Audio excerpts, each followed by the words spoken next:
রান্না করছি চমৎকার স্বাদের রুই মাছের তেল, সাথে বেগুন দিয়ে মাছ রান্না, আরও আছে তিল ভর্তা। নমস্কার, আমি স্বপ্না। দেশ এবং দেশের বাইরে যে যেখান থেকে ভিডিওটি দেখছেন, আপনাদের সবাইকে অনেক অনেক শুভেচ্ছা। স্বপ্নাস ব্লগে সবার আমন্ত্রণ। গতকাল রাত থেকে ভাবছি কি রান্না করব আজ, ভেবে কুল না পেয়ে তখন ফ্রিজ খুলে দেখলাম রুই মাছের তেল আছে। তখনই ভাবলাম রুই মাছের তেল রান্না করব, বেগুনও আছে ঘরে, বেগুন দিয়ে মাছ রান্না করব। আর রুই মাছের তেল রান্না করব, বেগুন, আলু, সামান্য একটু গাজর আছে, ওটাও দিয়ে দেব। সব মিলিয়ে খুব সুন্দর মতো রুই মাছের তেল রান্না করব। কিভাবে আমি রুই মাছের তেল রান্না করি দেখুন। প্রতিদিনের মতো নতুন একটি পর্ব সাজানোর প্রয়াস করছি আমাদের ঘরোয়া রান্নাবান্না, খাওয়া দাওয়া, এসব বাস্তব চিত্রগুলি নিয়ে। আশা করছি আপনাদের সবার ভালো লাগবে। তাই অনুরোধ রইল, পর্বটি প্রথম থেকে শেষ পর্যন্ত দেখুন। আপনি যদি আমাদের চ্যানেলে নতুন হয়ে থাকেন, সম্পূর্ণ পর্বটি দেখার পর যদি একটুও ভালো লাগে, আমার অনুরোধ রইল চ্যানেলটি সাবস্ক্রাইব করে আপনার মূল্যবান মন্তব্যটি লিখে জানাবেন। ফেসবুক থেকে ভিডিওটি দেখে থাকলে পেজটি ফলো, লাইক, শেয়ার করে আপনার মূল্যবান মন্তব্যটি লিখে জানাবেন। যে কোনো গঠনমূলক মন্তব্য করতে পারেন, কোনো সমস্যা নাই। আমি আপনাদের সকল মন্তব্যের উত্তর দেব।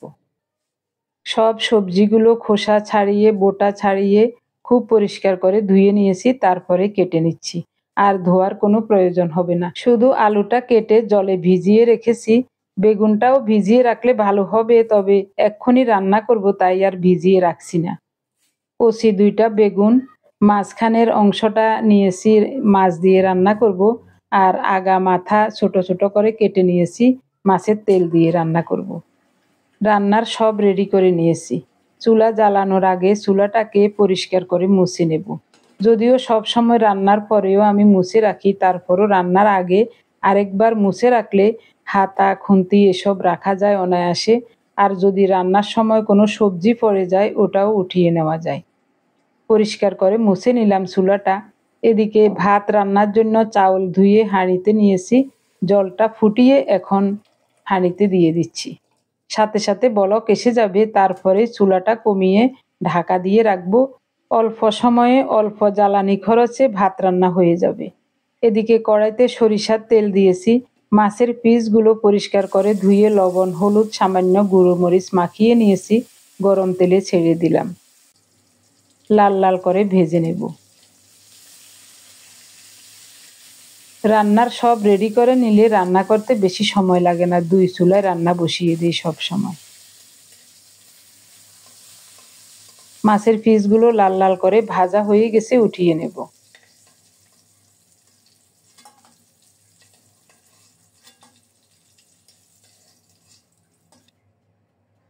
কালো জিরা ফোড়নে দিলাম। দুইটা পেঁয়াজ বেটে রেখেছিলাম। কালো জিরা একটু ভাজা হলে বাটা পেঁয়াজটা দিয়ে দেব।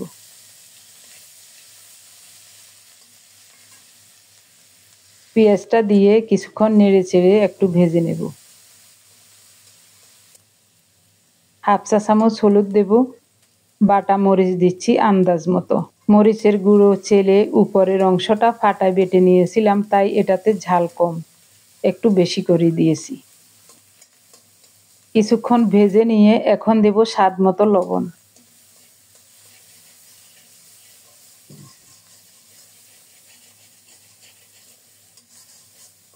পেঁয়াজ, মরিচ, হলুদ খুব সুন্দর মতো ভাজা হয়ে গেছে।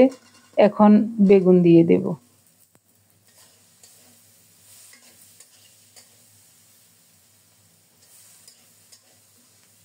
শীতের শুরুতে নতুন বেগুন বের হলে এভাবে বেগুন দিয়ে যে কোনো মাছের মাখো মাখো ঝোল রান্না করলে খুবই চমৎকার হয়। মাছের চেয়েও বেগুন খেতে ভালো লাগে। অল্প তাপে ঢেকে ঢেকে খুব সুন্দর মতো বেগুনটাকে মশলার সাথে কষিয়ে নিচ্ছি। কষানোতেই যেন বেগুনটা কিছুটা সিদ্ধ হয়ে যায়।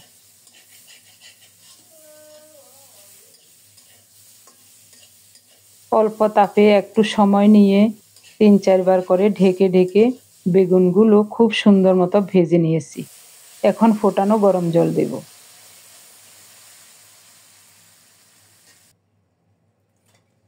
ঝোলটা ফুটে উঠলে ভেজে রাখা মাছগুলো দিয়ে দিলাম। ফোটানো গরম জল দেওয়ার সাথে সাথেই টকবক করে ফুটে ওঠে।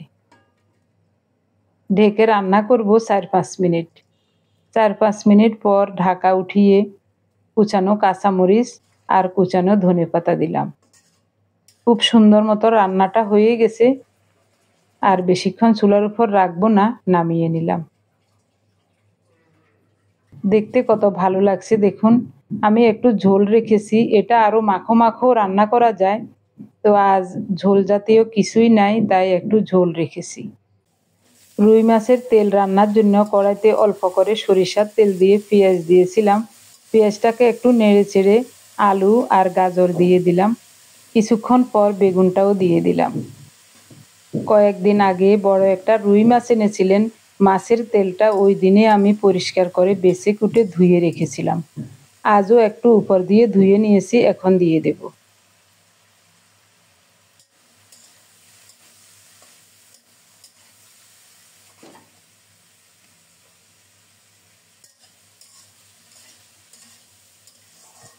এবার দেব স্বাদ মতো লবণ, বেটে রাখা মরিচ, হাফ চা চামচ হলুদ গুঁড়ো। এবার সব কিছু মিশিয়ে ঢেকে রান্না করব। চুলার তাপটা কমিয়ে দেব। মাঝে মাঝে ঢাকা উঠিয়ে একটু নেড়ে চেড়ে দিতে হবে। এক ফোঁটা জলও দেব না, মাছের তেলেই এটা রান্না হবে। এরই মধ্যে কয়েকবার ঢাকা উঠিয়ে নেড়ে চেড়ে দিয়েছিলাম। খুব সুন্দর মতো মাছের তেলটা রান্না হয়ে যাচ্ছে। এক ফোঁটা জলও দিই নাই, দারুণ মতো রান্না হয়ে গেল। নামানোর আগে বেশি করে কুচানো কাঁচামরিচ আর ধনেপাতা দেব, কারণ বাটা মরিচের ঝাল একেবারেই কম। ওখানে মরিচের বিচি ছিল আর হলুদের কিছুটা কণা ছিল। আমাদের মরিচ ভাঙানোর আগে কেউ একজন হলুদ ভাঙিয়েছিলেন। মরিচের খোসাটা যখন বেটে নিচ্ছিলাম, তখন মরিচের গোটা আর হলুদের কণা পেয়েছিলাম। তার জন্যই এখন তরকারিতে এই মরিচ ব্যবহার করলে হলুদ কম দিতে হয়। কত সুন্দর রং হয়েছে দেখুন। খুব সুন্দর মতো রান্নাটা হয়ে গেছে। এক ফোঁটা জলও ব্যবহার করি নাই, দারুণভাবে রান্না হয়ে গেছে। এখন নামাবো। মাছের তেলেই রান্নাটা হয়ে গেল। অনেকে বলে না কইয়ের তেলে কই ভাজা, মাছের তেলে তেল ভাজা হয়ে গেছে। এই রান্নাটা খেতে যে কত চমৎকার লাগে। যারা আমাদের মতো মাছের তেল খেতে পছন্দ করেন, তারাই বুঝতে পারবেন এটা কত চমৎকার হতে পারে। গরম গরম ভাত হলে শুধু এটা দিয়েই ভাত খাওয়া হয়ে যাবে। শুকনো কড়াইতে হাফ কাপের কম সাদা তিল নিলাম। তিলগুলো নেড়ে চেড়ে বাদামি করে ভেজে নেব। আজ তিলের ভর্তা করব। একেবারেই পুরানো দিনের চমৎকার একটি রেসিপি। তিলগুলো খুব সুন্দর মতো ভাজা হয়ে গেছে, এখন নামাবো। কয়েকটা শুকনো মরিচ নিলাম, অল্প করে সরিষার তেল দিয়েছি। শুকনো মরিচগুলো লাল লাল করে ভেজে নেব। এই মরিচের ঝাল কম, তাই একটু বেশি করে দিয়েছি। এক মুঠো খোসা ছাড়ানো দেশি রসুন আর 2টা পেঁয়াজ কুচিয়ে দিয়ে দিলাম। এগুলিও লাল লাল করে ভেজে নেব। সাথে দেব কোরানো নারকেল। ডিপ ফ্রিজে নারকেলগুলি ছিল, তাই এখনো জমে আছে। একটু গরম লাগলে নরমাল হয়ে যাবে। পেঁয়াজ রসুনের সাথে নারকেলটাকেও লাল লাল করে ভেজে নেব, তাহলে ভর্তাটা খেতে খুব ভালো লাগবে। ভাজা হয়ে গেছে। সব উপকরণগুলো পাটার উপর নিয়ে নিলাম। স্বাদ মতো লবণ দিয়ে খুব সুন্দর মতো ভর্তাটা পিষে নেব। ভর্তাতে একটু জলের প্রয়োজন হবে, কারণ তিল তো একেবারেই শুকনো, এখানে নরম হওয়ার মতো কিছুই নাই, তাই একটু ফোটানো গরম জল নিয়েছি। একবার এই উপকরণগুলো পিষে নিয়ে তারপরে ভেজে রাখা তিলগুলো দেব। আমার পূজনীয় শাশুড়ি মায়ের কাছে গল্প শুনেছি, আমার শ্বশুর যতদিন বেঁচে ছিলেন উনি তিলের চাষ করতেন। অল্প একটু জমিতে তিল লাগাতেন, শুধু নিজেদের খাবারের চাহিদাটা মেটানোর জন্য। তখন ওটা ছিল কালো তিল। তো কালো তিলের ভর্তা নিশ্চয় আরো ভালো হবে, সাদা তিলেরটা অত ভালো হয় না। সাদা তিল এবং কালো তিলের মধ্যে অনেক পার্থক্য আছে। কালো তিলের গ্রান বেশি, সাদা তিলের গ্রান কম। কালো তিলের খোসা ছাড়াতে একটু কষ্ট আছে, আর সাদা তিল তো খোসা ছাড়ানোই বাজারে বিক্রি করে। এটা এমনিতেই বাজারে পাওয়া যায়, তো সহজেই আমরা সবাই এটা কিনে নিয়ে আসি। তবে কালো তিলের স্বাদ অন্যরকম, খুবই চমৎকার হয় ওটা। তো শাশুড়ি মায়ের মুখে শুনেছি, বর্ষাকালে যখন রান্নার কিছু থাকতো না ঘরে, বাইরেও যাওয়া যেত না, তখন ঘরে তিল থাকতো, বাদাম থাকতো। তিল বাদাম দিয়ে বিভিন্ন সময় ভর্তা, পাতুরি, বড়া এসব করে খেতেন। শাশুড়ি মায়ের মুখে শুনেছি। তবে আমি কোনোদিন তিলের ভর্তা খাই নাই। মনে হচ্ছে খুবই চমৎকার হবে, কারণ বাটার সময় দারুণ ঘ্রাণ বের হয়েছে, দেখতেও ভালো লাগছে। এখন খেয়ে বলবো তিলের ভর্তাটা কেমন হয়েছে, সাথে মাছের তরকারি এবং মাছের তেলটা কেমন হয়েছে সব বলবো। আমার কাছে আজকের 3টা রেসিপি খুব ভালো লাগছে, মনে হচ্ছে অনেক চমৎকার হবে খাওয়াটা। আপনাদের কাছে দেখতে কেমন লাগছে, রান্নাটা কেমন হয়েছে অবশ্যই কমেন্টস করে জানাতে ভুলবেন না। আপনাদের কমেন্টসগুলি দেখলে আমি নিজেকে নতুনভাবে আবিষ্কার করার সুযোগ পাই, এই জন্য আমার কাছে খুব ভালো লাগে। তাই আমি সব সময় বলি, সম্পূর্ণ পর্বটি দেখে গঠনমূলক কমেন্টস করবেন, যেটা দেখে আমি নিজেকে নতুনভাবে আবিষ্কার করতে পারি এবং নতুন কিছু জানতে এবং জানাতে পারি।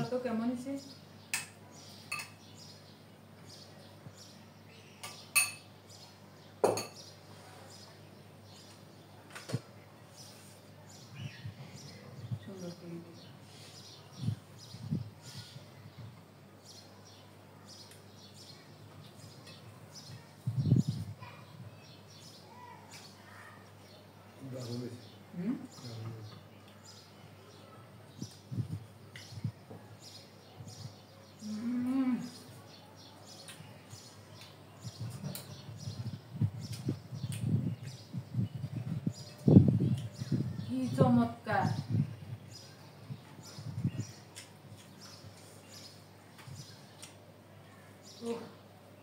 কি স্বাদ! তিল ভর্তা খাইছো নি কোনোদিন?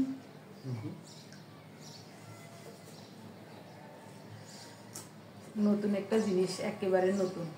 চিন্তা করলাম বাদাম ভর্তা করতে পারি, এভাবে করি, তিল ভর্তা করে দেখি কেমন লাগে। এখানে শুধু রসুন যোগ করছি।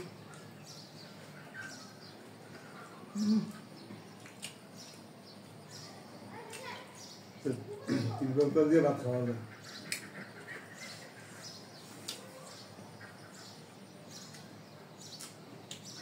এরকম তিল ভর্তা দিয়ে ভাত খাওয়া যায়,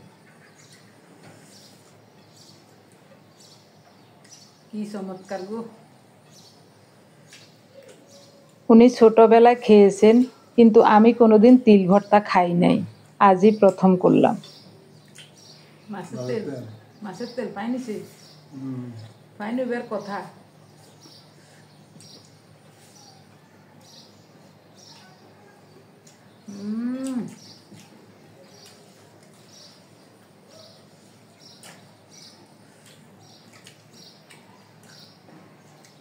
কি চমৎকার এটাও!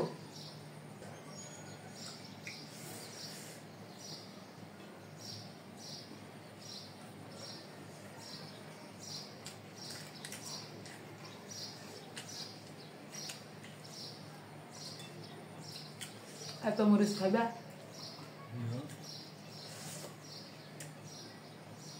মরিচ কদুম লইছে সোনা।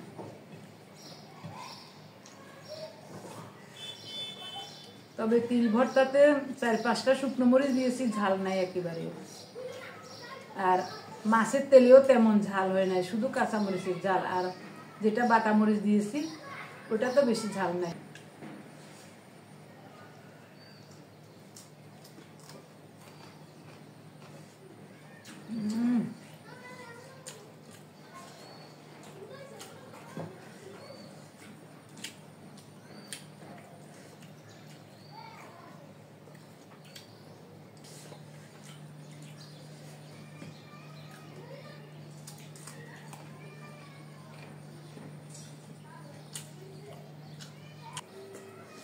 এই তিল দিয়ে মাছের তেল আমার পার্থ খুব ভালোবাসে, ওরেও দিছিলাম।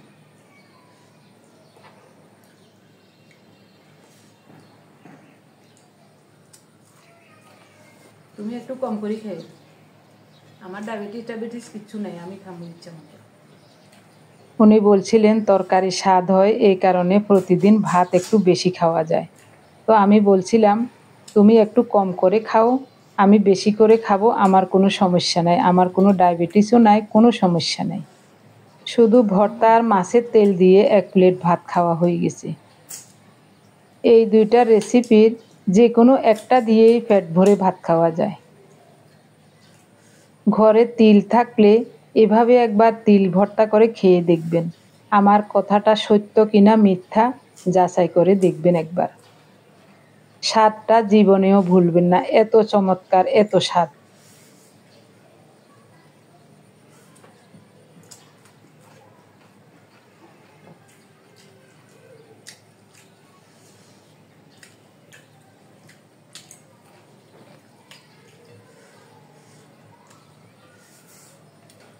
মাছের তরকারি নিতে মন চাইছে না, মন চাই শুধু এই দুইটা দিয়ে খাই।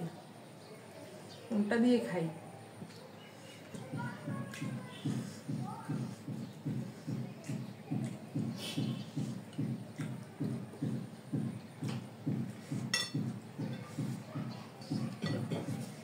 উনি বলছেন এটাও তো মনে হয় চমৎকারই হয়েছে, আরো একটু ভাত নিতে হবে। ভাত লাগবে নি? কেমন হচ্ছে আগে বলো। ভালো হয়েছে তো, পাইনিছে? যাক, কষ্ট সার্থক হইল আমার। আমি একটু খেয়ে দেখি। আজকে পাতিলের ভাত সব শেষ করিয়ে লাগবে, দেখা যাক। দিয়ে দিয়ে দাঁড়াও, একটু খেয়ে দেখাই, তারপর ভিডিওটা অফ করে দিব, বেশি বড় হয়ে যাবে ভিডিও।